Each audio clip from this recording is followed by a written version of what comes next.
नमस्कार, इस बुलेटिन में आप सभी का स्वागत है। मैं हूं आपके साथ पल्लवी राजपूत। देश के 8 राज्यों की 19 राज्यसभा सीटों के लिए वोटिंग हो चुकी है और अब इन सीटों के लिए मतगणना जारी है। राज्यसभा की इन 19 सीटों में आंध्र प्रदेश और गुजरात की 4-4, मध्य प्रदेश और राजस्थान की 3-3, झारखंड की 2 और मणिपुर, मिजोरम, मेघालय की 1-1 सीट पर वोटिंग हुई और अब नतीजों का इंतजार है।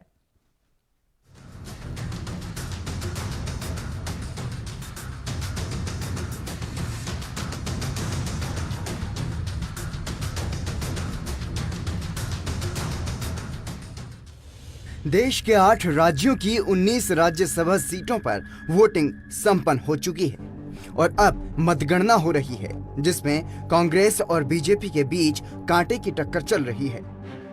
इन चुनावों में जहां बीजेपी ने मध्य प्रदेश और गुजरात का समीकरण बिगाड़ दिया है, तो वहीं कांग्रेस ने मणिपुर में बीजेपी को उलझा दिया है। झारखंड का समीकरण भी बीजेपी को अपने पक्ष में जाता दिख रहा है, जबकि राजस्थान में दोनों पार्टियों को अपने अपने उम्मीदवारों के जीतने की उम्मीद है। वहीं कांग्रेस के दिग्विजय सिंह से लेकर केसी वेणुगोपाल और शक्ति सिंह गोहिल की साख दांव पर लगी है, तो बीजेपी से ज्योतिरादित्य सिंधिया, दीपक प्रकाश और राजेंद्र गहलोत जैसे नेता मैदान में। वहीं मध्य प्रदेश में 3 राज्यसभा सीटों पर 4 प्रत्याशी मैदान में हैं। बीजेपी से ज्योतिरादित्य सिंधिया और सुमेर सिंह सोलंकी, तो कांग्रेस से दिग्विजय सिंह और फूल सिंह बरैया की प्रतिष्ठा दांव पर लगी। कांग्रेस विधायकों के बगावत के बाद राज्यसभा के लिए दोनों सीटें जीतने का पार्टी का गणित गड़बड़ा गया है। हालांकि दिग्विजय और सिंधिया के अपनी अपनी पार्टी के फर्स्ट कैंडिडेट होने के नाते दोनों की राह आसान है, लेकिन तीसरी सीट के लिए कांग्रेस और बीजेपी के बीच कांटे का मुकाबला माना जा रहा है।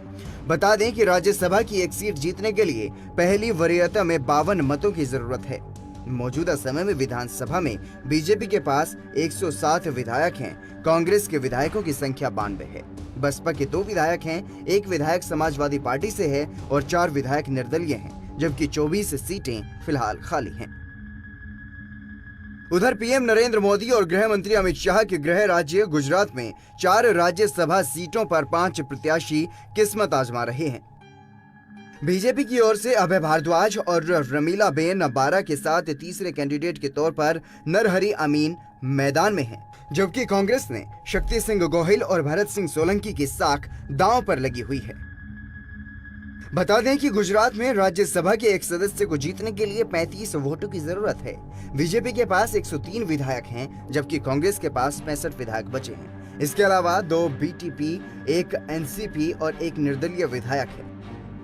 एनसीपी विधायक के बीजेपी को समर्थन देने के बाद कांग्रेस भी सेंधमारी करने में कामयाब होती दिख रही है। ऐसे में कांग्रेस ने शक्ति सिंह गोहिल को प्रथम कैंडिडेट बनाकर उनकी राह को आसान कर दिया है, लेकिन भरत सिंह सोलंकी को अपनी सीट जीतने में कड़ी मशक्कत करनी होगी। झारखंड की 2 राज्यसभा सीटों पर 3 उम्मीदवार मैदान में हैं। जेएमएम से शिबू सोरेन, बीजेपी से झारखंड के प्रदेश अध्यक्ष दीपक प्रकाश, तो कांग्रेस से शहजादा अनवर किस्मत आजमा रहे हैं। विधायकों के आंकड़े के लिहाज से जेएमएम के शिबू सोरेन की एक सीट पक्की है और दूसरी सीट के लिए कांग्रेस और बीजेपी के बीच शहमात का खेल जारी है। झारखंड में राज्यसभा की एक सीट के लिए 27 वोट चाहिए। बीजेपी के 25 विधायक हैं। बाबूलाल मरांडी के बीजेपी में शामिल होने और सरयू राय के समर्थन से ये आंकड़ा 27 तक पहुंचता है, लेकिन बीजेपी विधायक ढुलू महतो को कोर्ट से जमानत नहीं मिल सकी है, जिसके चलते ये मामला 26 पर अटका है। वहीं राजेंद्र सिंह के निधन और प्रदीप यादव और बंधु तिर्की के शामिल होने के बाद कांग्रेस का आंकड़ा फिलहाल 27 पर पहुंचता है। जेएमएम के 2 अतिरिक्त वोट, आरजेडी, एनसीपी, माले और निर्दलीय के 1-1 विधायकों का भी कांग्रेस को खुले तौर पर समर्थन है। वहीं आजसू को बीजेपी साधकर जीत दर्ज करना चाहती है। राजस्थान की 3 राज्यसभा सीटों पर 4 प्रत्याशी चुनावी मैदान में होने के चलते काफी रोचक मुकाबला बन गया। कांग्रेस की ओर से केसी वेणुगोपाल के अलावा दूसरे उम्मीदवार नीरज डांगी, वहीं बीजेपी ने राजेंद्र गहलोत और ओमकार सिंह लखावत को मैदान में उतारा है। एक राज्यसभा सीट के लिए 51 पहली वरीयता वाले विधायकों के वोटों की आवश्यकता होती है। ऐसे में कांग्रेस की राह आसान लग रही है। बता दें कि राजस्थान के विधानसभा में मौजूदा समय में कांग्रेस के 107 विधायक हैं, इसमें पिछले साल बीएसपी से टूटकर कांग्रेस में शामिल हुए 6 विधायक शामिल हैं। कांग्रेस को 12 निर्दलियों का समर्थन भी हासिल है। दूसरी ओर बीजेपी के हैं जिन्हें जगन मोहन रेड्डी ने उद्योगपति मुकेश अंबानी के अनुरोध पर टिकट दिया है। नतवानी 2 टर्म झारखंड से राज्यसभा सदस्य रहे हैं। परिमल नतवानी रिलायंस इंडस्ट्रीज लिमिटेड की शी स्क्वाड टीम में शामिल हैं। पूर्वोत्तर के मणिपुर, मेघालय और मिजोरम मुकाबला माना जा रहा है। बता दें कि मणिपुर की एक राज्यसभा सीट के लिए 3 प्रत्याशी किस्मत आजमा रहे हैं। इसमें बीजेपी से तितुलकर किंग महाराजा संजा ओबा लिसिम्बा, कांग्रेस से पूर्व मंत्री टोंग ब्रह्म मंगी बाबू और नगा पीपुल्स फ्रंट होनरिकुई काशुंग के बीच मुकाबला है। हालांकि मणिपुर में बीजेपी से 3 विधायकों ने इस्तीफा दे दिया है और सहयोगी दल एनपीपी, टीएमसी और निर्दलीय सहित 9 विधायक अलग हो गए हैं, जिससे पार्टी का समीकरण गड़बड़ा गया है। इधर मिजोरम की एक राज्यसभा सीट पर सत्ताधारी मिजो नेशनल फ्रंट युवा शाखा के पूर्व अध्यक्ष के वनलाल वेना मैदान में है, जबकि मुख्य विपक्षी दल जेडपीएम ने अपने महासचिव बी लालछानजोवा पर भरोसा जताया है। कांग्रेस ने अपने प्रवक्ता और मीडिया विभाग के अध्यक्ष लल्लियान छुंगा पर दांव लगाया है। फिलहाल इन सभी सीटों के लिए अब मतगणना जारी है, जिसमें बीजेपी और कांग्रेस में कांटे की टक्कर देखने को मिल रही है। News desk special report ANB news.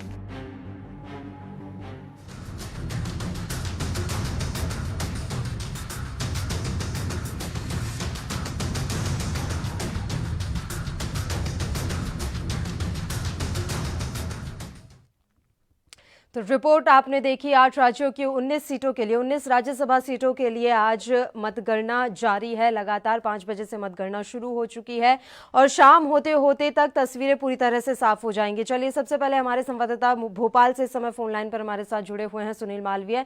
Sunil, पूरी जानकारी हम आपसे चाहेंगे। हालांकि अभी तो मतगणना जारी है, क्या कुछ तस्वीरें साफ तौर पर नजर आ रही है? 3 सीटों के लिए 4 प्रत्याशी खड़े हुए हैं मध्य प्रदेश में। जी देखिए पल्लवी, मैं आपको बता दूं स्थिति साफ है। बीजेपी के जो 2 उम्मीदवार हैं, ज्योतिरादित्य सिंधिया और सुमेर सिंह सोलंकी, तो बीजेपी के पाले में कहीं ना कहीं 2 सीट जा रही है और कांग्रेस के पाले में 1 सीट जा रही है दिग्विजय सिंह झुंझुनवाला। तो जो आज जो माहौल है यहाँ पर, जो मध्य प्रदेश में देखने वाला रोचक माहौल होगा, क्योंकि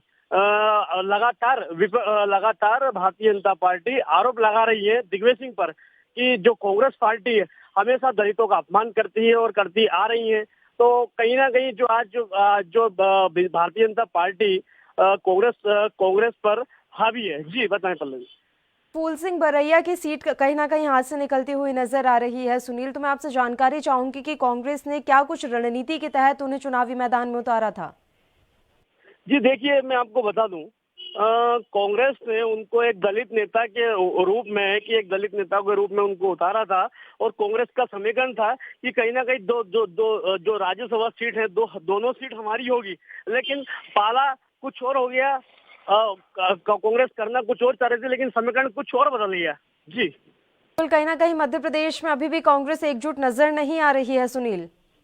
जी देखिए, एक तो एक सोचने वाला विषय होगा, लेकिन मध्य प्रदेश में जो आज जिस तरीके से कमलनाथ जी अपने विधायकों को एक बस में लेकर रवाना हुए थे मतदान के लिए, तो कहीं ना कहीं देखा गया कि जो कांग्रेस को अपने विधायकों का ही डर सता रहा था कि कहीं ना कहीं क्रॉस वोटिंग ना हो जाए, लेकिन कांग्रेस ने पहले से ही व्हिप जारी कर दिया था, जिसके बावजूद भी कांग्रेस को एक डर सता रहा था कि कहीं ना कहीं जो राज्यसभा चुनाव का जो मतदान हुआ है इसमें क्रॉस वोटिंग ना हो जाए। तो जी बिल्कुल, ज्योतिरादित्य सिंधिया खुद नहीं पहुंचे सुनील, उनकी जगह राज्यवर्धन दत्तीगांव उनके प्रतिनिधि बनकर पहुंचे। इसके पीछे क्या कुछ वजह मानी जा रही है? जी देखिए, मैं आपको बता दूं, ज्योतिरादित्य सिंधिया की तबीयत खराब थी, वो कोरोना संक्रमण पॉजिटिव आए थे, तो वो आराम कर रहे थे। इस वजह से उनके प्रतिनिधि यहाँ पर आए और वो यहाँ पर पहुंचे। इस वजह से वो तबीयत स्वस्थ ना होने के कारण वो यहाँ पर नहीं पहुंचे। सुनील, अब जानकारी ये भी बताइए कि किस तरह से, देखिए पूरा ज्योतिरादित्य सिंधिया का गुट कांग्रेस छोड़कर भारतीय जनता पार्टी में शामिल हुआ था और जो मकसद था वो अब पूरा होता हुआ नजर आ रहा है। ज्योतिरादित्य सिंधिया आखिरकार राज्यसभा में जाने वाले हैं।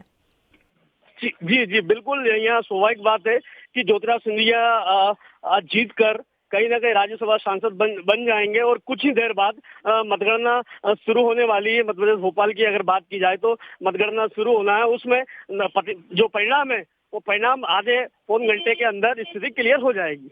जी बहुत बहुत शुक्रिया सुनील, तमाम जानकारी हम तक पहुंचाने के लिए। तो मध्य प्रदेश की बात बता रहे थे हमारे संवाददाता भोपाल से जो जुड़े थे सुनील मालवीय। उन्होंने कहा है कि थोड़ी देर बाद स्थिति पूरी तरह से स्पष्ट हो जाएगी। हालांकि मध्य प्रदेश की 3 सीटों के लिए 4 प्रत्याशी मैदान में हैं और इनमें से 2 सीटें बीजेपी के पाले में जाना लगभग तय है।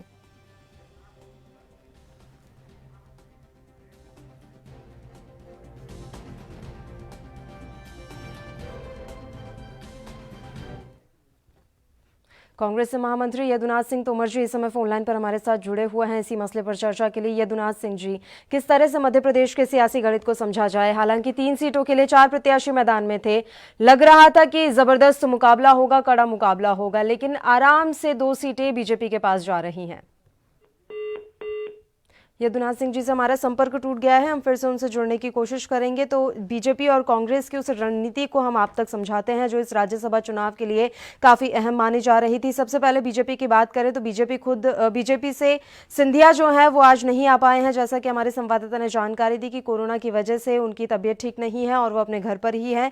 उनकी जगह राज्यवर्धन दत्ती गाँव उनके प्रतिनिधि बनकर पहुंचे। वोटिंग की निगरानी उमाशंकर गुप्ता और बंशीलाल गुर्जर को सौंपी गई थी। वहीं मतगणना स्थल पर यशपाल सिंह सिसोदिया, गिरीश गौतम रहे। एजेंट के तौर पर अरविंद भदौरिया और अजय विश्नोई मौजूद रहे। अब कांग्रेस की रणनीति भी आपको बता देते हैं। कांग्रेस के पहले प्रत्याशी दिग्विजय सिंह, दूसरे फूल सिंह बरैया हैं। वोटिंग के दिन कमलनाथ के घर से एक साथ सभी विधायक जो हैं वो गए थे। 92 में से 54 विधायकों को दिग्विजय को वोट देने के निर्देश दिए गए हैं। पीसीसी चीफ कमलनाथ का वोट भी दिग्विजय को ही मिला, ये निर्देश पहले ही दे दिए गए थे। बच जाते हैं 38 वोट जो फूल सिंह बरैया को ही मिलने कहीं ना कहीं तय माने जा रहे हैं। यदुनाथ सिंह जी एक बार फिर से फोन लाइन पर हमारे साथ जुड़े हुए हैं। यदुनाथ सिंह जी, मध्य प्रदेश के सियासी समीकरण की हम यहाँ बात कर रहे थे और साफ तौर पर नजर आ रहा है कि 2 सीटें आराम से बीजेपी के पाले में जा रही हैं।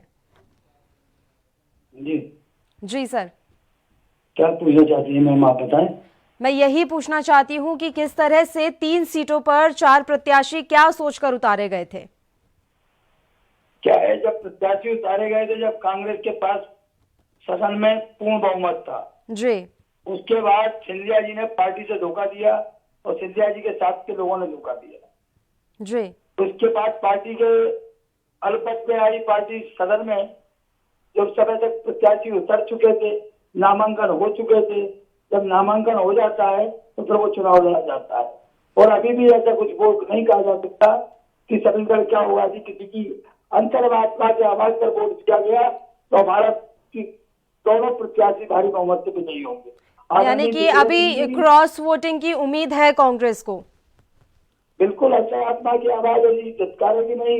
लोकतंत्र के जो सजग पहरी है, लोकतंत्र की मान और मर्यादा की रक्षा की यदि बात करेंगे तो ऐसे सत्तारों को सबक सिखाने के लिए उनकी अंतरात्मा की मरी नहीं होगी तो वो एक सही निर्णय लेंगे। सर, एक चीज है, ज्योतिरादित्य सिंधिया का हमेशा से कहना रहा कि कांग्रेस में उनको वो सम्मान नहीं मिला और अब देखिए उन्हें राज्यसभा भेजा जा रहा है भारतीय जनता पार्टी की तरफ से, तो उन्हें इसी सम्मान की शायद दरकार थी। ये उनका कहना बिल्कुल निराधार और असत्य है।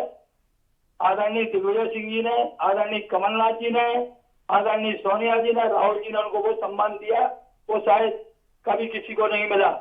10 साल उनको केंद्रीय मंत्री रखा गया, पार्टी का सचेतक बनाया गया, पार्टी का राष्ट्रीय महामंत्री बनाया गया, प्रदेश के अध्यक्ष के लिए कहा गया, राज्यसभा का टिकट दिया जा रहा था। लेकिन जिसके खून में पहले से दगाबाजी होती है, जिसके खून में गड़बड़ होती है तो वो गड़बड़ करता ही है। उनके अंदर गद्दारी करने का गुण था और इसलिए उन्होंने गद्दारी की। फिर भी आपको ऐसी उम्मीद है कि कहीं ना कहीं जब वोटिंग हो रही होगी तो उस समय किसी का जमीर जाग गया होगा और शायद आपके पक्ष में वोट चले गए होंगे? बिल्कुल बिल्कुल, यदि लोकतंत्र के पहरेदारों का जमीर जागेगा तो लोकतंत्र की रक्षा के लिए ऐसे गद्दारों को सबक सिखाने के लिए वो अपनी अंतरात्मा से आवाज पर वोट करेंगे तो एक अच्छा निर्णय होगा। जिसे आप गद्दार कह रहे हैं यदुनाथ सिंह जी, उनके प्रति तो वफादारी दिखाते हुए एक साथ सब कांग्रेस को छोड़कर चले गए थे, तो ऐसे में वोटिंग के दिन अचानक से जमीर जाग जाना ये संभव है? आपने वफादारी नहीं, ये वफादार नहीं थे। वफादारी उसको कहा जाता है कि जिसने वफा की हो। सिंधिया जी ने हमेशा अपने उन लोगों को टिकट दिए जो उनके यहाँ नौकर या कारिंदे थे, जब अपने नौकर और कारिंदे को टिकट दिए जाएंगे तो वो अपने मालिक के साथ भी जाते हैं। ठीक है। और इतिहास सत्कारी की बात कर रहे हो तो यशवंतराव होलकर से लेकर रानी लक्ष्मीबाई तक, जीती मिश्र से लेकर कमलनाथ तक, इनके पता कर लो कि सिंधिया जी ने और सिंधिया जी के परिवार ने कैसे कैसे और कब कब धोखा दिया है। 1805 में यशवंतराव होलकर को धोखा, 1857 में रानी झांसी को धोखा, 1967 में जीती मिश्र साहब को धोखा, 2020 में कमलनाथ जी को धोखा। धोखा ही मेरा धर्म है, सिंधिया वंश का ये परम कर्तव्य है। जब इतने धोखे मिले ही थे तो फिर इतना एतबार ही क्यों किया था तोमर जी? किसने किया एतबार? भाई धोखा देने के बाद जो कसम खा रहा हो वफा की, जो कसम खा रहा हो अपनी अंतरात्मा की, जो कसम खा रहा हो अपनी मातृभूमि की, तो फिर उस बात पर विश्वास किया जाता है कि चलो अब नहीं धोखा करेगा, पीढ़ी में कुछ सुधार आया होगा, बाबा की गलती बेटा नहीं करेगा, तो ये मानकर कांग्रेस ने इन पर विश्वास किया। चलिए, उन्होंने जो कुछ भी किया वो अपने आप अपने हिसाब से देख लेंगे, लेकिन बात यहाँ पर यह है कि अभी आपके जितने भी विधायक हैं, इस बात का तो सुकून होगा कि वो अभी आपके साथ ही हैं। बिल्कुल साथ में है, 92 विधायक है, बिल्कुल। 54 वोट आदरणीय दिग्विजय सिंह को और 30 वोट भाई फूल सिंह बरैया जी को पार्टी ने तय किया है, लड़ेंगे। बिल्कुल। यदुनाथ सिंह जी, मैं एक चीज और आपसे समझना चाहती हूँ, राज्यसभा का ये चुनाव है, ये मध्य प्रदेश की राज्य की राजनीति में कितना प्रभाव आगे डालेगा? ये मध्य प्रदेश की राजनीति में उतना ही प्रभाव डालेगा जितना प्रभाव लोकतंत्र की रक्षा के लिए डाला जाता है। दिग्विजय सिंह जी जब चुनाव जीत कर जाएंगे, लोकतंत्र मजबूत होगा और धोखेबाजों को वो बड़ी अपनी जबरदस्त ताकत से बेनकाब करेंगे, बड़ी जबरदस्त ताकत से। ये RSS, भाजपा और सिंधिया जी का जो फंडा है कि लोकतंत्र को भ्रमित करना, देश को भ्रमित करना, उसको बेनकाब करेंगे दिग्विजय सिंह, आदरणीय कमलनाथ जी और हमारे मध्य प्रदेश के सारा नेतृत्व, चाहे वो आदरणीय अजय सिंह जी का हो या इनका हो, भूरिया जी का हो, कांतिलाल जी का हो, कांतिलाल भूरिया जी का हो, सुरेश पचौरी जी का हो, अरुण यादव जी का हो, सब लोग एकजुटता के साथ एक प्लेटफॉर्म पर खड़े होकर इनकी जो बुनियादियां इनने गलतियां की हैं भारतीय जनता पार्टी की, वो सब बेनकाब की जाएंगी। बिल्कुल। इस समय भारतीय जनता पार्टी से प्रवक्ता भी हमारे साथ जुड़े हुए हैं तोमर साहब। फिलहाल महेश कसवाला जी फोन लाइन पर मौजूद हैं। महेश जी, राज्यसभा के चुनाव के लिए मतगणना फिलहाल हो रही है और मध्य प्रदेश में अभी भी ये लगभग तय माना जा रहा है कि 2 सीटें आराम से बीजेपी के पाले में जा रही हैं, लेकिन यदुनाथ सिंह जी का ऐसा कहना है कि अभी भी किसी का जमीर जाग सकता है। जब वोटिंग हो रही थी उस समय किसी का जमीर शायद जाग गया हो। देखिए, भारतीय जनता पार्टी चाहे मध्य प्रदेश हो चाहे गुजरात हो, मध्य प्रदेश में भी हम जीत रहे हैं और गुजरात में भी हम जीत रहे हैं।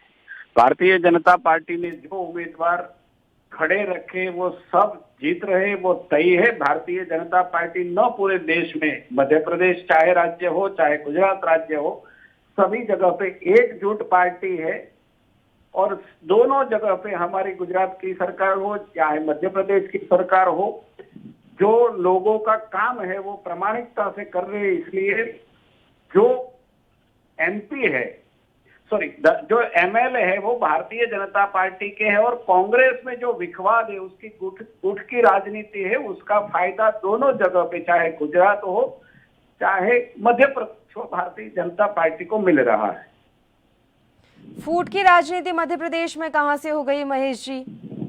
ज्योतिरादित्य सिंधिया किस परिस्थिति में भारतीय जनता पार्टी में शामिल हुए थे, ये आप भले ही अपने मुंह से ना बताएं, लेकिन सब इस बात को तो समझते ही है ना। और उन्होंने अपने बचे हुए विधायक तो संभाल के रखे हुए हैं। हेलो, आपकी आवाज नहीं आ रही, मैं सुन नहीं पा रहा। हेलो महेश जी, मैं आपसे ये पूछ रही हूँ, मध्य प्रदेश में कांग्रेस में फूट की राजनीति आपको किस तरह से दिखाई दे रही है? उनके पास जो विधायक बचे हुए थे उनको तो उन्होंने संभाल के रखा। हेलो महेश जी से हमारा संपर्क नहीं हो पा रहा है। यदुनाथ सिंह जी, बार बार वही बात सामने आ जाती है कि कांग्रेस में आपस में फूट है। क्या है? फूट नहीं है, लालच प्रलोभन से बड़े बड़े लोग टूट जाते हैं।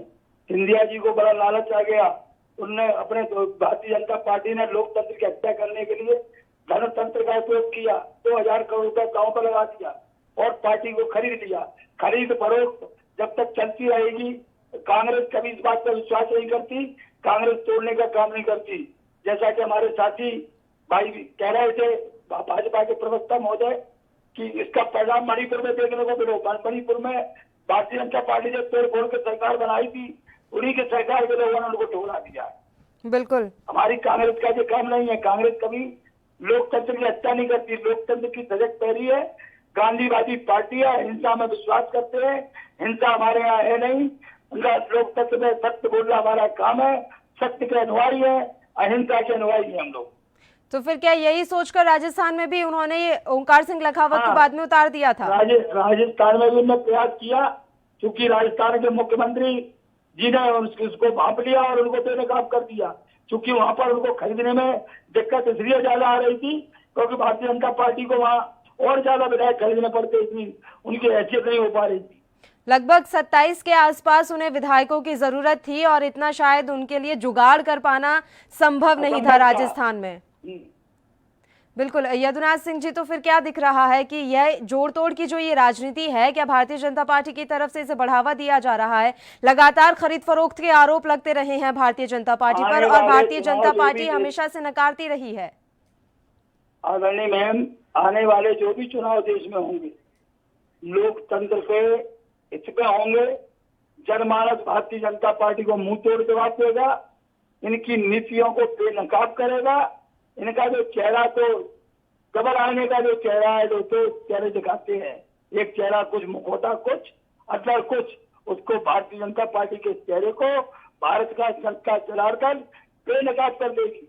2023 में, 2024 में, 2020 के बिहार वाले चुनाव में, बंगाल वाले चुनाव में, आने वाले चुनाव में इनकी हर नीति को जनता समझ चुकी है। इनकी कथनी और करनी में कितना अंतर है वो जनता जान चुकी है। बिल्कुल बिल्कुल, इस मसले पर लगातार यदुनाथ सिंह जी हमारी चर्चा ऐसे ही जारी रहेगी। आप हमारे साथ लगातार जुड़े रहिए। इस वक्त की बड़ी खबर आ रही है चंडीगढ़ से। एएनबी न्यूज चंडीगढ़ से इस वक्त की बड़ी खबर आप तक पहुंचा रहा है। 2 खालिस्तानी समर्थकों को गिरफ्तार किया गया है। आतंकी हमले की साजिश रच रहे थे ये खालिस्तानी। एक विदेशी मशीन गन समेत पिस्टल और कारतूस भी इनसे बरामद की गई है। गुरमीत और विक्रम के रूप में आरोपियों की पहचान की गई है। इस वक्त की बड़ी खबर चंडीगढ़ से। 2 खालिस्तानी समर्थक गिरफ्तार किए गए हैं। बताया जा रहा है कि ये दोनों आतंकी हमले की साजिश रच रहे थे। इनके कब्जे से एक विदेशी मशीन गन समेत पिस्टल और कारतूस बरामद किए गए हैं और इन दोनों की पहचान गुरमीत और विक्रम के रूप में की गई है। चंडीगढ़ से इस वक्त की बड़ी खबर। 2 खालिस्तानी समर्थक गिरफ्तार किए गए हैं। एएनबी न्यूज इस वक्त की बड़ी और एक अहम खबर आप तक पहुंचा रहा है। एक विदेशी मशीन गन समेत पिस्टल और कारतूस इन दोनों खालिस्तानी समर्थकों से बरामद किए गए हैं। गुरमीत और विक्रम के रूप में इन खालिस्तानी समर्थकों की पहचान हुई है। 2 खालिस्तानी समर्थक गिरफ्तार किए गए हैं। आतंकी हमले की साजिश इन दोनों के द्वारा रची जा रही थी और इसी दौरान इनको पकड़ लिया गया है। एक विदेशी मशीन गन समेत पिस्टल और कारतूस इन दोनों के पास से बरामद किए गए हैं। गुरमीत और विक्रम के रूप में इन दोनों खालिस्तानियों की पहचान की गई है। पुलिस इस मामले में आगे की जांच पड़ताल कर रही है कि आखिर ये किस तरह की साजिश रच रहे थे, इनके साथ और कौन शामिल हैं और कितने इनके पास हथियार हैं। तमाम तरह की जो अहम जानकारी है वो जुटाने की कोशिश की जा रही है। अभी हाल फिलहाल में जो जानकारी मिल पाई है, शुरुआती दौर में जो जानकारी मिली है उसके हिसाब से ये दोनों आतंकी हमले की साजिश रच रहे थे। इनके पास से एक विदेशी मशीन गन समेत पिस्टल और कारतूस बरामद किए गए हैं। गुरमीत और विक्रम के रूप में इन दोनों आरोपियों की पहचान की गई है। चंडीगढ़ से इस वक्त की बड़ी खबर एएनबी न्यूज पर। 2 खालिस्तानी समर्थकों को पुलिस ने गिरफ्तार किया है। आतंकी हमले की साजिश ये दोनों रच रहे थे। एक विदेशी मशीन गन समेत पिस्टल और कारतूस बरामद किए गए हैं। गुरमीत और विक्रम के रूप में इन दोनों की पहचान हुई है। ये दोनों आतंकी हमले की साजिश रच रहे थे। इसी दौरान इन दोनों को गिरफ्तार किया गया है। खालिस्तानी समर्थक हैं ये दोनों आरोपी। आतंकी हमले की साजिश रच रहे थे। किस तरह की ये साजिश थी ये अभी जानकारी मिल नहीं पाई है। पंजाबी डेस्क के संपादक जगतार सिंह भुल्लर जी इस समय फोन लाइन पर हमारे साथ जुड़े हुए हैं। सर, पूरी जानकारी मैं आपसे चाहूंगी। 2 खालिस्तानी समर्थक गिरफ्तार किए गए हैं। बिल्कुल, निश्चित तौर पे जो पंजाब पुलिस की तरफ से जानकारी दी गई है, अगर उस जानकारी के माना जाए तो पंजाब पुलिस ने दावा किया है कि 2 खालिस्तानी लोग गिरफ्तार किए गए हैं जो पाकिस्तान की तरफ से वो एक टेरर मडोल थे। और उनके पास एक MP5 सब मशीन गन भी पकड़ी गई है, 9mm के पिस्टल भी पकड़े गए हैं और मोबाइल भी, और उसके अलावा कुछ ऐसी मटेरियल भी पुलिस की तरफ से बरामद किया गया। तो ये राज्य के जो DGP दिनकर गुप्ता, उनका ये भी उन्होंने जो जानकारी दिया, तो वो एक टेरर अटैक की एक योजना बनाई थी उन्होंने, और कुछ जो लोग हैं टारगेट किलिंग के लिए, वो भी उनका एक निशाना था। तो ये पंजाब पुलिस की तरफ से कह सकते हैं कि बड़ी कामयाबी है कि 2 जो खालिस्तानी जो लोग पकड़े गए हैं, वो उनको जो पाकिस्तान की उनके जो पाकिस्तान के कह सकते हैं कि स्पॉन्सर्ड थे, ये दो लोग जिनको पुलिस ने गिरफ्तार किया है। जी सर, जैसा कि आपने बताया कि ये दोनों आतंकी हमले की साजिश रच रहे थे, कोई जानकारी मिल पाई है कि इनके ग्रुप में कोई और भी शामिल था या नहीं?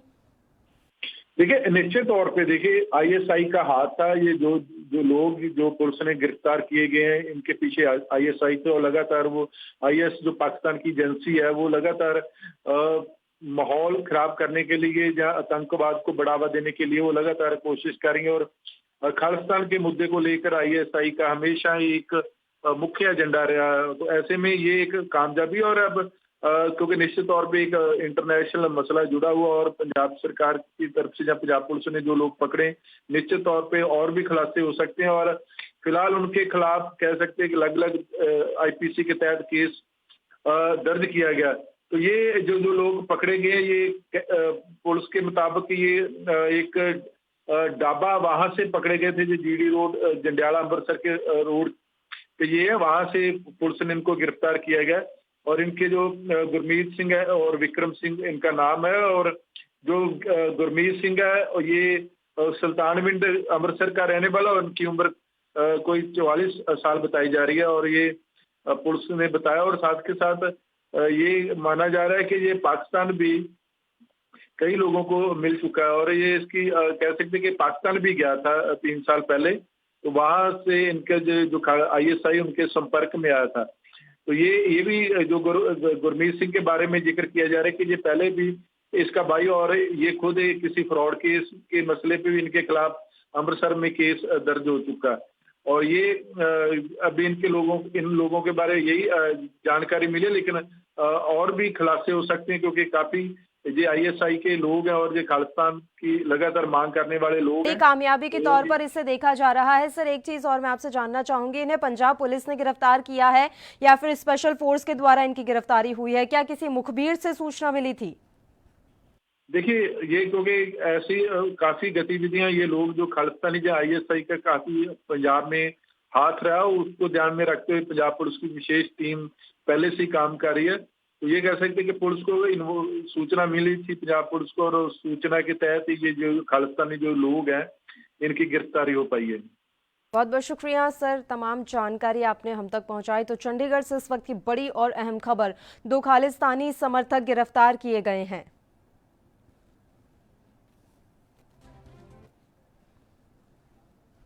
चलिए रुक करते हैं चर्चा का, और आज हम बात कर रहे हैं 8 राज्यों की 19 राज्यसभा सीटों पर जो चुनाव हुए हैं उनके बारे में। हमारे साथ लगातार यदुनाथ सिंह जी इस समय फोन लाइन पर जुड़े हुए हैं। यदुनाथ सिंह जी, देखिए, बरैया का तो लगभग तय माना जा रहा है कि वो राज्यसभा नहीं जा पाएंगे। उनका जो अभी मतगणना खैर हो रही है, मैं ये नहीं कह रही हूँ कि वो नहीं जाएंगे, लेकिन लगभग ऐसा माना जा रहा है कि वो नहीं जा पाएंगे। ऐसे में मैं ये जानकारी चाहती हूं कि क्या उसके बाद भी बरैया आपके लिए उतने ही महत्वपूर्ण होंगे, क्योंकि इस तरह की खबरें मिल रही हैं कि उनको भेजा जाएगा, जो उपचुनाव होने हैं उसके लिए उन्हें उम्मीदवार बनाया जाएगा। यदुनाथ सिंह तोमर जी से हमारा संपर्क टूट गया है, तो हम आप तक ये राज्यसभा चुनाव की पल पल की अपडेट पहुंचा रहे हैं। आज जो वोटिंग हुई है उसके लिए शाम 5 बजे से मतगणना भी शुरू हो गई है। और जैसा कि हमारे साथ यदुनाथ सिंह जी जुड़े हुए थे, जो कि मध्य प्रदेश के बारे में हमें तमाम जानकारी दे रहे थे, तो हम आपको बता दें कि शुक्रवार यानी कि 19 जून को जो राज्यसभा चुनाव के लिए वोटिंग हुई है उसकी तस्वीर लगभग साफ हो गई है। हालांकि आधिकारिक तौर पर अभी कोई पुष्टि नहीं हुई है, लेकिन देखा जाए तो तस्वीरें लगभग साफ ही हैं। मध्य प्रदेश की 3 राज्यसभा सीटों में से बीजेपी के खाते में 2 सीटें जानी तय हैं, जबकि कांग्रेस को 1 सीट पर जीत हासिल होगी, और ये सीट कांग्रेस की ओर से पूर्व मुख्यमंत्री दिग्विजय सिंह के पाले में ही जाएगी। वहीं उनके दूसरे उम्मीदवार फूल सिंह बरैया का राज्यसभा जाना अब लगभग ना के बराबर है, जबकि विधायकों की संख्या के गणित के मुताबिक बीजेपी के ज्योतिरादित्य सिंधिया और सुमेर सिंह सोलंकी के राज्यसभा जाना लगभग तय माना जा रहा है।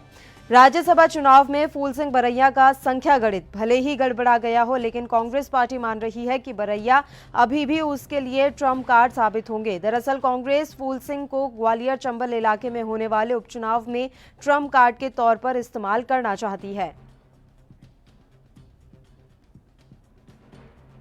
महेश कस्वाला बीजेपी के प्रवक्ता इस मुद्दे पर चर्चा के लिए इस समय फोन लाइन पर हमारे साथ जुड़े हुए हैं। महेश जी, तमाम तरह की बातें सामने निकल कर आ रही हैं। देखिए, राज्यसभा का जो भी चुनाव हुआ, जगह जगह इसकी तस्वीरें अभी लगभग साफ ही मानी जा रही हैं। ऐसे में हम बात राजस्थान की करें तो ओंकार सिंह लखावत को उतारने का जो प्लान बनाया गया था बीजेपी की तरफ से, वो फेल हो गया है। महेश जी, आवाज पहुंच रही है आप तक? नहीं, आप अभी आवाज नहीं पहुंची, आप बताइए, अब आ रही है। महेश जी, मैं राजस्थान के संदर्भ में आपसे बात कर रही थी। राजस्थान की 3 सीटों पर आज जो चुनाव हुआ है, उसके लिए ओंकार सिंह लखावत को उतारने का जो बीजेपी ने प्लान बनाया था, वो कहीं ना कहीं फेल हो गया है। देखिए, चुनाव के अंदर प्लान होता है, रणनीति होती है जी। सब कुछ होने के बाद चुनाव का रिजल्ट जब आता है तभी पता चलता है कि किसकी जीत हुई, किसकी हार हुई। भारतीय जनता पार्टी जहां जहां चुनाव लड़ती है वहीं पूरा आयोजन करके लड़ती है, और मैं ऐसा प्रामाणिकता से ऐसा स्वीकार करता हूं कि सभी जगह पे 100% सफलता नहीं भी मिल सकती, लेकिन ज्यादातर राज्यों के अंदर भारतीय जनता पार्टी जो रणनीति है उसी के हिसाब से हमारा ज्यादातर इस राज्यसभा की जहां बात है, भारतीय जनता पार्टी की रणनीति को पूर्णतः सफलता तीनों राज्यों, चाहे राजस्थान हो, चाहे गुजरात हो, चाहे मध्य प्रदेश हो, तीनों राज्यों में मिल रही है।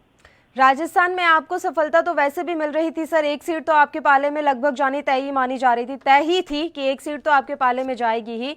लेकिन ओंकार सिंह लखावत को जो उतारा गया था, उस पर लगातार सवाल खड़े हो रहे थे, और मेरा सवाल अभी भी यही है, जब संख्या बल के आधार पर हम देख रहे थे तो किसी भी कीमत पर ओंकार सिंह लखावत को जीत नहीं मिलनी थी, उसके बाद भी उन्हें उतारा गया।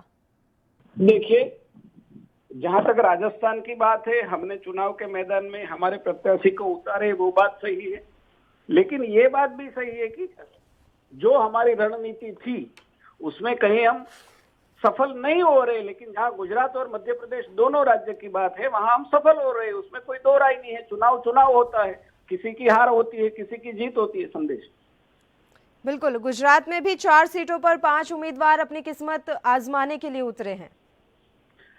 जी बिल्कुल, गुजरात में हम 3 सीट हम जीत रहे हैं, वो बिल्कुल दिख रहे हैं, दीवार पे लिखा हुआ है, भारतीय जनता पार्टी 3 सीट पे जीत रही है। तो फिर क्या उस कांग्रेस को कुछ उम्मीद थी क्रॉस वोटिंग की?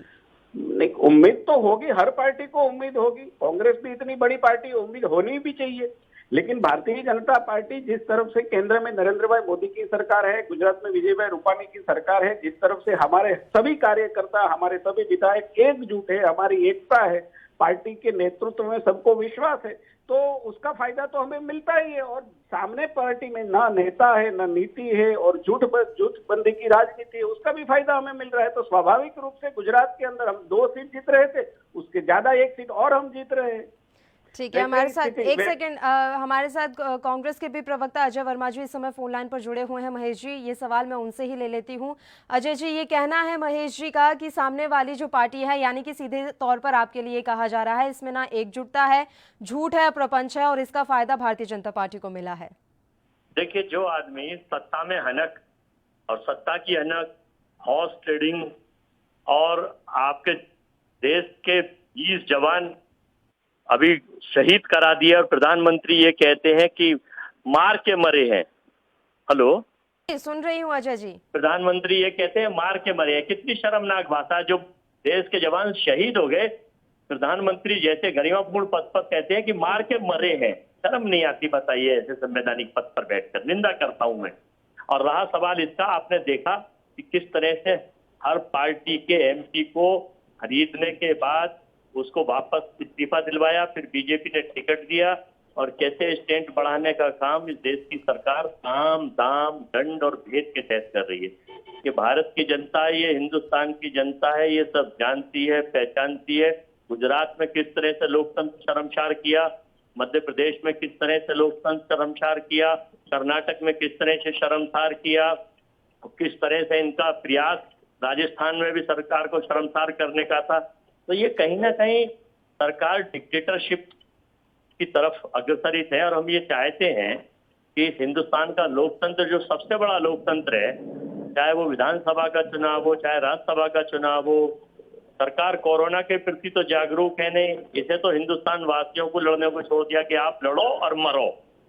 ठीक है, हम तो चुनाव लड़ रहे हैं, वर्चुअल रैली कर रहे हैं, और अब हम चाइना ने अटैक कर दिया है तो हम सैनिकों की झूठ बोलेंगे कि हमारे यहाँ घुसा नहीं है। जब विपक्ष पूछेगा फिर बाद में कहेंगे हाँ घुस गया है। फिर विपक्ष ने पूछा कि कितने सैनिक मरे, तो पहले 3 बताए, फिर 20 बताए। फिर हमने पूछा कि कितने उनके कब्जे में है, कि परसों कहा कोई कब्जे में नहीं है, आज कह रहे 10 छोड़ दिए हैं। झूठ बोलना, झूठ दिखाना, झूठ खाना, झूठ पे सोना, झूठ बिछाना, और झूठ ही सारे इनके कुछ मिट्टू चैनल हैं जो दिखाते हैं, जो देश को गुमराह करते हैं। इनके आईटी सेल के मीडिया प्रभारी अमित मालवीय ने देश के सैनिकों के ऊपर सवाल उठाए, देश के पत्रकारों के ऊपर सवाल उठाए।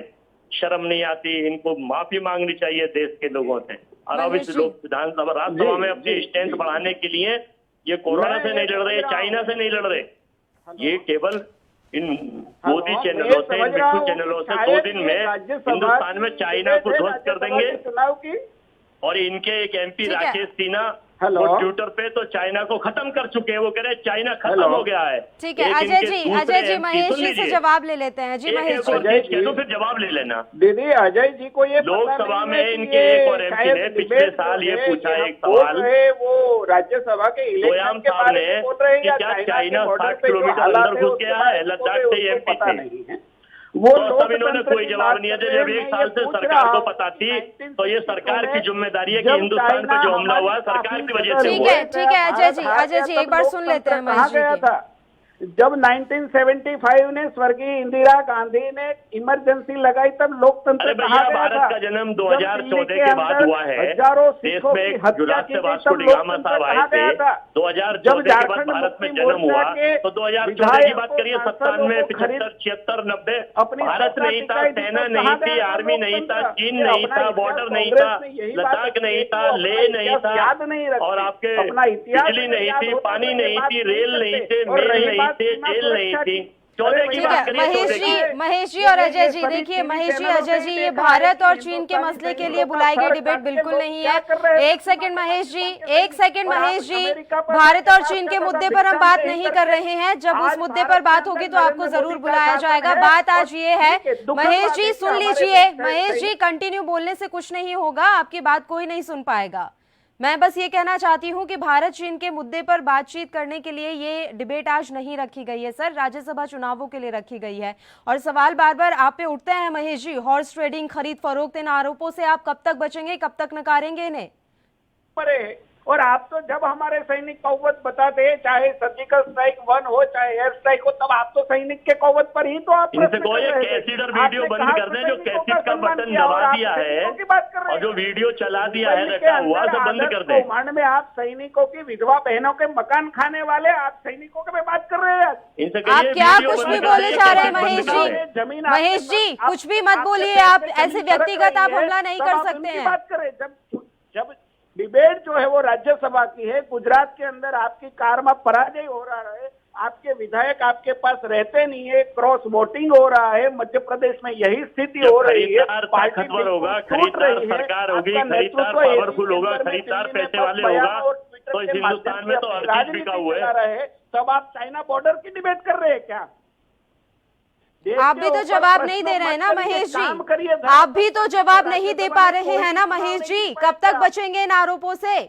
खरीद फरोख्त तो हॉर्स ट्रेडिंग, ऐसा कौन सा जमीर जाग जाता है अचानक से कांग्रेस के विधायकों में जो आपके पास आ जाते हैं? इनके पास आते ही गंगाजल है पवित्र हो जाते हैं। ये शर्म नहीं करते, लोकतंत्र की हनन और हत्या करते हैं, और लोकतंत्र में किस तरह से ये शर्मसार कर रहे हैं, चकनाचूर कर रहे हैं। प्रधानमंत्री नरसिम्हा राव को खरीद फरोख्त के बारे में कोर्ट में घसीटा गया था, ये दृश्य मैंने कभी नहीं देखा, तब लोकतंत्र कहा गया था अजय जी।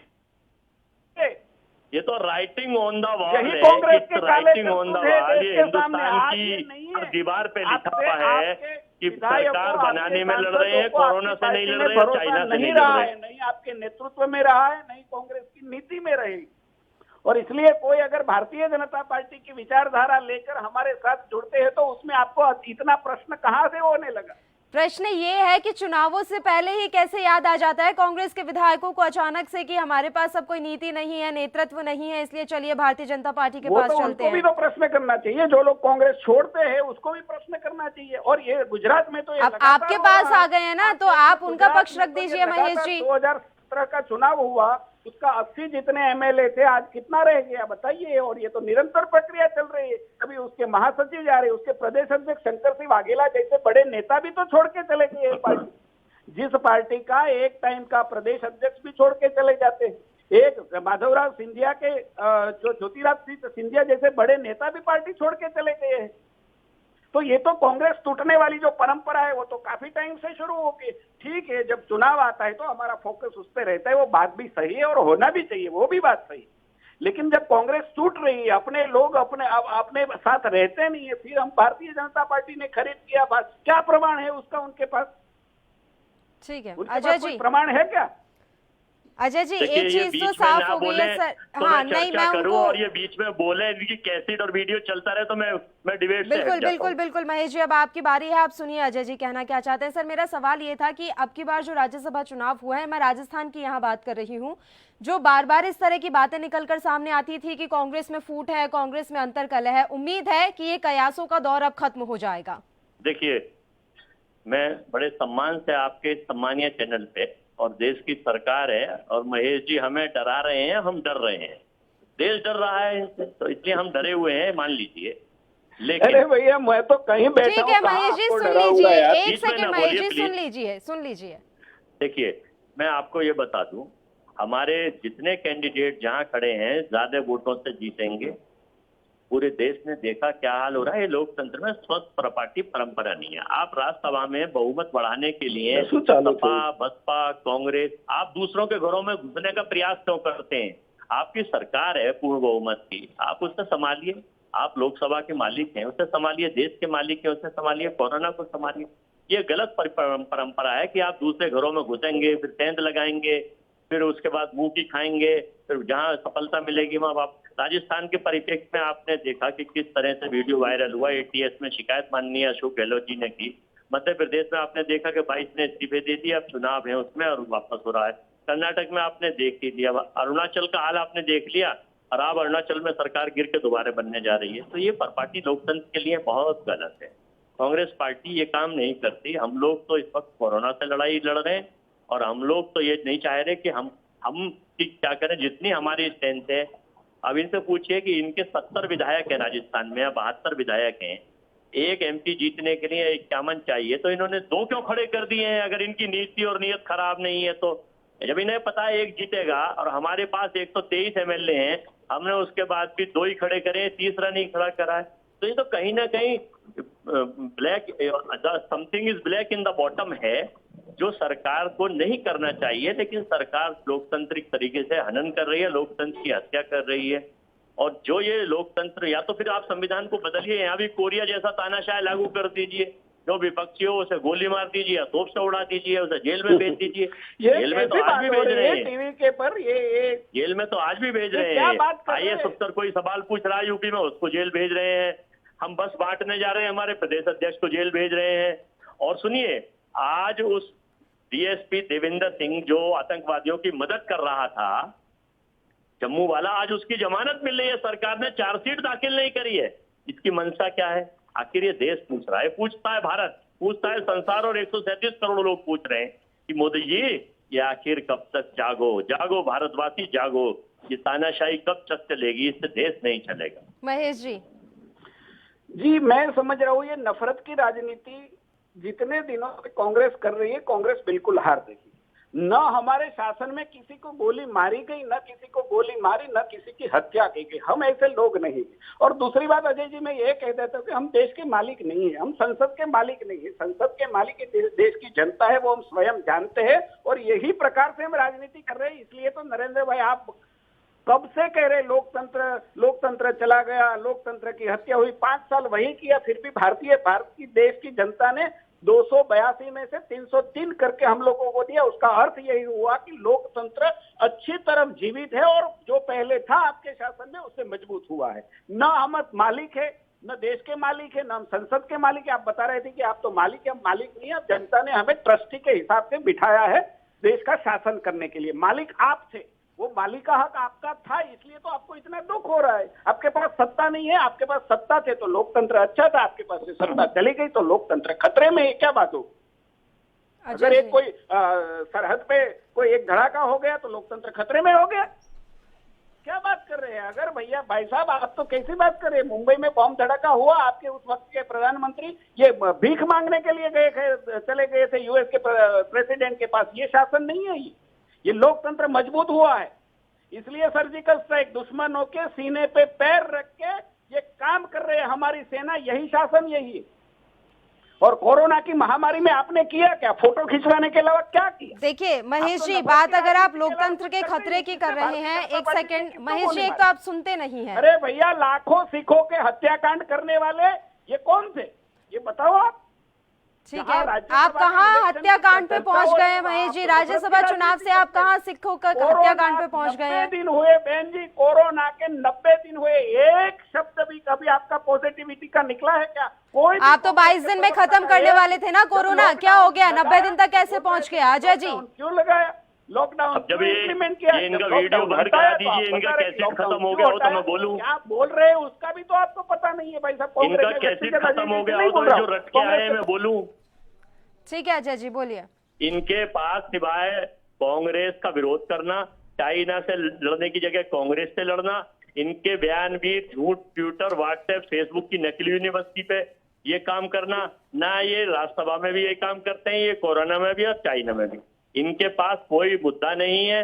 ये कभी 84 की दंगे की बात करेंगे, कभी आपातकाल की बात करेंगे, कभी 70 साल की बात करेंगे। अरे भाई, अपने 6 साल का ब्यौरा तो बता दो। अपना पिछले 22 दिन में कोरोना की चेन खत्म कर रहे थे, 90 दिन में 3,80,85,000 मरीज हो गए, 15,000 से ज्यादा मर गए। और ये कह रहा है WHO और हॉपकिंस यूनिवर्सिटी कि हम करीब 50 लाख पहुंच जाएंगे और कई हजारों मर जाएंगे। तो राज्यसभा का चुनाव जो है, आप वर्चुअल रैली कर रहे हैं, कोरोना की किट तो आप बढ़ा नहीं रहे हैं। सुप्रीम कोर्ट आपको फटकार लगाता है तो गृह मंत्री साहब आते हैं कूद के दिल्ली में, फिर उससे पहले 90 दिन तक इनके साथ MP और ये खुद सो रहे थे। गृह मंत्री जी कहाँ थे? इतने हाल बुरे हो गए वहां। इनको तो, ये पूरे देश के गृह मंत्री हैं, ये देश के प्रधानमंत्री हैं, इनको बहुमत पूरे देश ने दिया है, ये अपना पल्ला नहीं झाड़ सकते। जहां जहां कांग्रेस की सरकार है वहां सारे MP बीजेपी के जीते हैं। और वहां पर सैनिक जो हैं, जब लड़ाई लड़ रहेंगे तो वो कोरोना या बीजेपी और कांग्रेस नहीं देखेंगे, वो सारे देश को देखेंगे। मेरे भाई, बांटने का काम बंद करो, मिलने की राजनीति है, देश चलाओ, लोकतंत्र बचाओ, यहाँ की आबादी को बचाओ, अर्थव्यवस्था बचाओ, कोरोना से देश को बचाओ। कांग्रेस को तो छोड़ दो। देखिए, अतीत से अगर वर्तमान कुछ नहीं सीखेगा, अतीत खराब था जब तो आप यहाँ पर आ गए। हेलो हेलो हेलो, आपकी आवाज आ रही है? हाँ, अतीत खराब था जब तो आप में वर्तमान सत्ता का आपको सुख मिल रहा है। अगर अतीत से कुछ नहीं सीखोगे तो आप और पुराने अतीत बन जाओगे। ये छदम चीजें आप दिखा के हिंदुस्तान के लोगों को कुछ समय के लिए तो बहका सकते हैं जर्मन के तानाशाही की तरह, लेकिन आप परमानेंट सॉल्यूशन नहीं है। आपने जर्मन का हाल देखा कितना बुरा हुआ, आपने यूरोप का हाल देखा, आपने रशिया का देखा। तो कोई हिंदुस्तान के पास अमृत की जड़ी बूटी नहीं है। हमने तो 60-70 साल राज कर लिया, हमें जरूरत है आप संभालिए, आप करिए। आपको बहुत मुश्किल से सत्ता मिली है झूठ सच बोलकर। इसलिए मेरे भाई, आपसे मेरा अनुरोध है कि सत्यता को देखो और पुरानी उन्हीं कसौटी पे जाओ और वर्तमान में जियो। क्या करना है? देखिए अजय जी, अब राज्यसभा चुनाव का जो था वो अब खत्म हो गया है। आज तो मतगणना हो जाएगी, स्थिति शाम होते होते साफ हो जाएगी। उसके बाद उम्मीद यही करते हैं कि पूरा ध्यान कोरोना पर ही रहेगा, इस संकट से निपटने पर ही रहेगा। आप दोनों का बहुत बहुत शुक्रिया, तमाम चर्चा के लिए आप हमारे साथ जुड़े। तो राज्यसभा चुनाव के लिए आज वोटिंग हुई है। आपको बता दें कि सुबह 9 बजे से लेकर शाम 4 बजे तक वोटिंग हुई और उसके बाद शाम 5 बजे से मतगणना शुरू हो गई है। देर शाम तक नतीजे साफ हो ही जाएंगे। और इसी बीच इस वक्त की बड़ी और अहम खबर ANB न्यूज आप तक पहुंचा रहा है। चीन के साथ तनाव पर चर्चा के लिए पीएम मोदी की सर्वदलीय बैठक शुरू हो चुकी है। चीन मसले पर पीएम मोदी की अगुवाई में ये सर्वदलीय बैठक हो रही है। प्रधानमंत्री नरेंद्र मोदी बिगड़े हालातों पर सर्वदलीय मीटिंग कर रहे हैं। सर्वदलीय बैठक में 20 राजनीतिक दल हिस्सा ले रहे हैं। इस वक्त की बड़ी और अहम खबर, कुछ राजनीतिक दल ना बुलाए जाने को लेकर नाराज भी है। जैसे दिल्ली के जो सीएम है अरविंद केजरीवाल, उनकी पार्टी आम आदमी पार्टी को न्योता नहीं दिया गया है इस बैठक में शामिल होने के लिए। सूत्रों के मुताबिक ऐसी जानकारी मिली है कि जिस पार्टी के 5 से कम सांसद हैं उन्हें इस सर्वदलीय बैठक में नहीं बुलाया गया है। और हम आपको बता दें कि सर्वदलीय मीटिंग चीन के साथ जिस तरह के अभी तनावपूर्ण हालात चल रहे हैं उस पर चर्चा करने के लिए बुलाई गई है, जो कि शुरू हो चुकी है। कुछ राजनीतिक दल ना बुलाए जाने को लेकर नाराज भी हैं। गृह मंत्री शाह, रक्षा मंत्री राजनाथ सिंह और जगत प्रकाश नड्डा भी इस बैठक में मौजूद हैं। चीन के साथ तनाव पर चर्चा के लिए पीएम मोदी की सर्वदलीय बैठक शुरू हो चुकी है। चीन के मसले पर पीएम मोदी की अगुवाई में ये सर्वदलीय बैठक हो रही है। खबर पर ज्यादा जानकारी के साथ हमारे संवाददाता दिल्ली से राजीव तिवारी इस समय फोन लाइन पर जुड़े हुए हैं। राजीव, सर्वदलीय बैठक शुरू हो चुकी है, पूरी जानकारी। देखिए, बिल्कुल बता दें, जिस तरीके से सर्वदलीय बैठक शुरू हो चुकी है और तमाम राज्य के जो सीएम है वो इसमें शामिल हुए हैं। और ये भी कह सकते हैं तो जो और पार्टियां हैं, यानी कांग्रेस है या फिर और पार्टियां हैं, उनके भी अध्यक्ष इस पार्टी में शामिल हुए हैं। तो कहीं ना ये कांग्रेस पार्टी के अध्यक्ष सोनिया गांधी और पासवान जी वगैरह सभी इसमें शामिल है। तो कहीं ना कहीं देखना होगा, शरद पवार भी इसके अंदर, मायावती भी इसके अंदर है। तो कहीं ना कहीं देखना होगा कि जो चीन का मुद्दा है वो किस तरीके से सॉल्व करने की कोशिश करेंगे सर्वदलीय बैठक के अंदर। जी राजीव, ममता बनर्जी इस बैठक में शामिल हुई है या नहीं? देखिए, अभी तक तो जानकारी यही मिल रही थी कि ममता बनर्जी भी आएंगी, मगर अभी तक ये पुष्टि नहीं हो पाई है कि ममता बनर्जी इस पार्टी के अंदर इस बैठक के अंदर शामिल हुई है नहीं हुई है। मगर ये जानकारी जरूर है कि हाँ, इस बैठक के अंदर तमाम काफी बड़े नेता शामिल हो चुके हैं। जी बिल्कुल, और इस तरह की भी खबरें मिल रही हैं कि जिन राजनीतिक दलों को नहीं बुलाया गया है इस बैठक में शामिल होने के लिए, वो इस समय नाराज हैं। देखिए, बिल्कुल बता दें, जिस तरीके से आम आदमी पार्टी के जो अरविंद केजरीवाल है उनको नहीं बुलाया गया, मगर वो नाराज जरूर है। मगर देखना होगा कि उनको सर्वदलीय बैठक के अंदर जो उनको नहीं बुलाया गया, तो बाकी जो सभी उपस्थित है तो उनके द्वारा इस मुद्दे को कितनी जल्दी सॉल्व किया जा सकता है। जी बिल्कुल राजीव, इस खबर पर पल पल की अपडेट हम आपसे लेते रहेंगे। फिलहाल आपका बहुत बहुत शुक्रिया तमाम अहम जानकारी हम तक पहुंचाने के लिए। तो पीएम मोदी के द्वारा बुलाई गई सर्वदलीय बैठक शुरू हो चुकी है। गृह मंत्री शाह, रक्षा मंत्री राजनाथ सिंह और बीजेपी के राष्ट्रीय अध्यक्ष जेपी नड्डा इस बैठक में मौजूद हैं।